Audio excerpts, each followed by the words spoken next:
Hi, I'm Linda Cruz here at the New Media Film Festival, and I have with me the founder and executive director of the Lavender Effect. So tell me a little bit about the Lavender Effect. We're a nonprofit organization in Southern California celebrating the contributions of gay, lesbian, bisexual, and transgender people throughout history.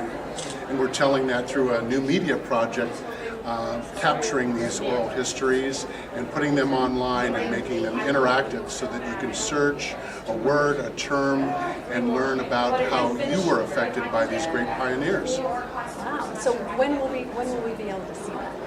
You'll be able to see that next year. We'd like to be part of the festival next year.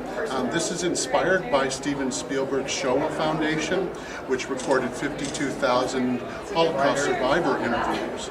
So we want to use the platinum standards to tell the history of the gay and lesbian, transsexual, although also known as the queer community. Which, by the way, is already codified into a variety of short-form videos, which actually tell the story of the pioneers, if you will, of the movement going back to the 1950s, things that people didn't even know were going on. These people, before they get old and leave us, these are the only places now where these are archived, and this is what the Lavender Effect is doing. So it's a big deal.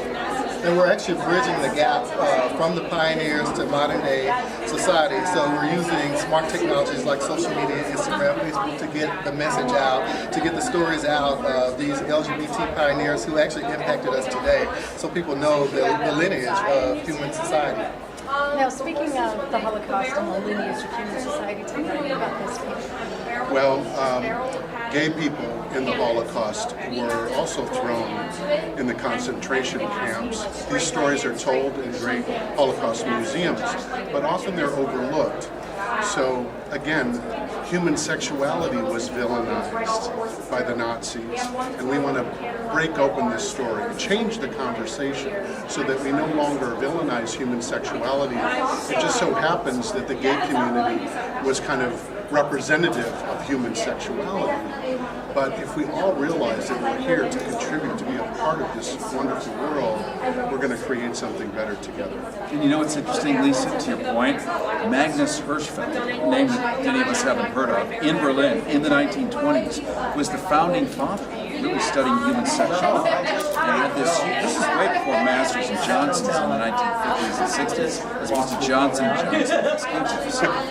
Magnus was the guy who actually started to understand about all the humans. And then you had great writers like Paul Vidal, openly gay, one of the greatest historians who ever lived, saying that people would always do whatever they could get away with. These notions of shades of gray and all that. And that's what the Lavender Effect does. It links all of human history together, puts it into videos and audio too, that will be available with search engines for everybody anywhere who's questioning or wondering, just wants to know what makes them tick.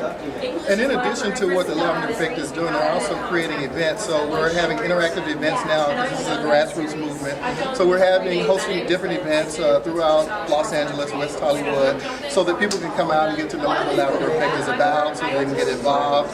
Obviously, you can go to the Lavender Effect's website, which is thelavendereffect.org, and get information of how you can be involved. I have one other question now. You mentioned earlier about the museum that you were opening. Can you tell us a little bit about that? Because that's actually taking the Lavender Effect a little further. Right. We decided that it was important to document these great pioneers while they're still living.